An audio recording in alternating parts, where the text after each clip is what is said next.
योग प्राचीन भारतीय परंपरा एवं संस्कृति की अमूल्य देन है। योग अभ्यास शरीर एवं मन, विचार एवं कर्म, आत्म संयम एवं पूर्णता की एकात्मकता तथा मानव एवं प्रकृति के बीच सामंजस्य स्थापित करता है। वह स्वास्थ्य एवं कल्याण का सहज संबंध बनाने वाला दृष्टिकोण है। योग केवल व्यायाम नहीं है, बल्कि स्वयं के साथ, विश्व और प्रकृति के साथ एकल खोजने का भाव है। योग स्वयं के माध्यम से स्वयं की यात्रा है। भारतीय दर्शन के 6 स्कूलों में से एक स्कूल योग है।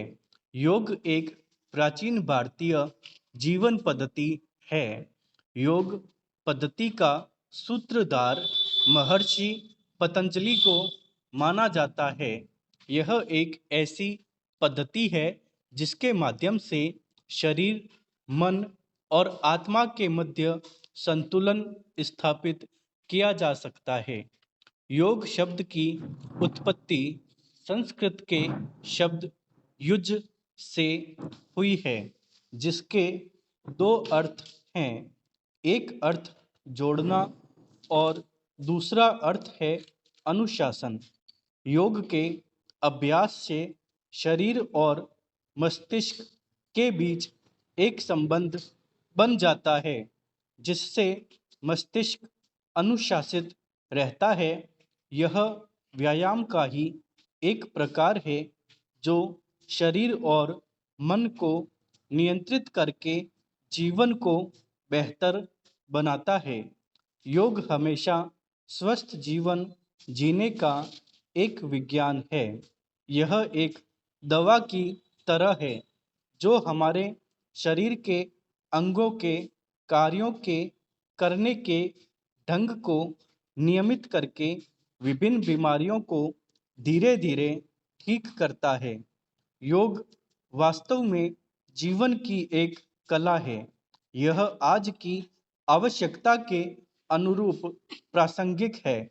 आजकल योग अधिक लोकप्रिय हो गया है क्योंकि लोग अपने महत्व को महसूस कर रहे हैं। आधुनिक तनाव के इलाज की कुंजी योग में निहित है। योग का वैज्ञानिक और व्यवस्थित परिणाम शारीरिक और मानसिक स्वास्थ्य के सुधार से प्राप्त किया जा सकता है।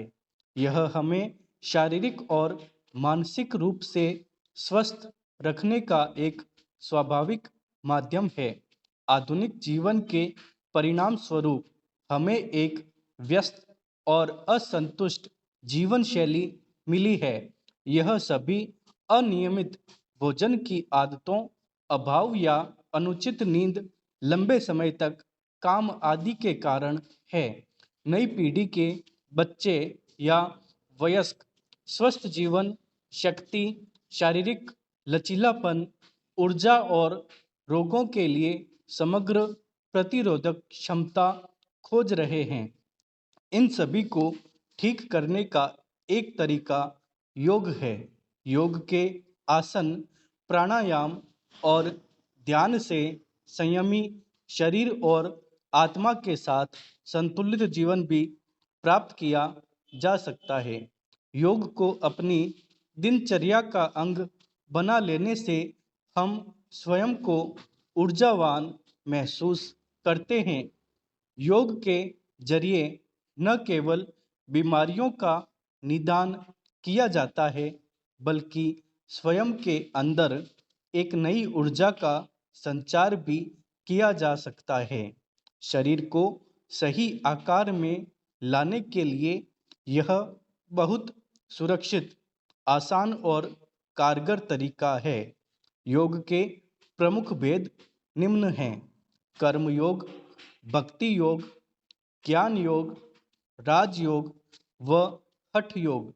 कर्म योग सेवा का मार्ग है। यह हमें दूसरों की सेवा करने के लिए प्रेरित करता है। भक्ति योग हमें ईश्वर की साधना कैसे की जाए सिखलाता है। भक्ति योग भावनाओं को नियंत्रित करने का एक सकारात्मक तरीका है। भक्ति योग मन का योग है। इसमें सहिष्णुता की उत्पत्ति होती है। ज्ञान योग बुद्धि का योग है। इस योग में बुद्धि के विकास की आवश्यकता होती है। राजयोग वर्तमान में सबसे अधिक प्रचलित योग है। यह योग की शाखा का सबसे महत्वपूर्ण अंग है। योग के 8 अंग होते हैं। यम संकल्प लेना, नियम आचरण या आत्म अनुशासन, आसन प्राणायाम श्वासों पर नियंत्रण, प्रत्याहार इंद्रियों पर नियंत्रण, धारणा एकाग्रता, ध्यान या मेडिटेशन और समाधि परम आनंद की अनुभूति या मोक्ष प्राप्ति।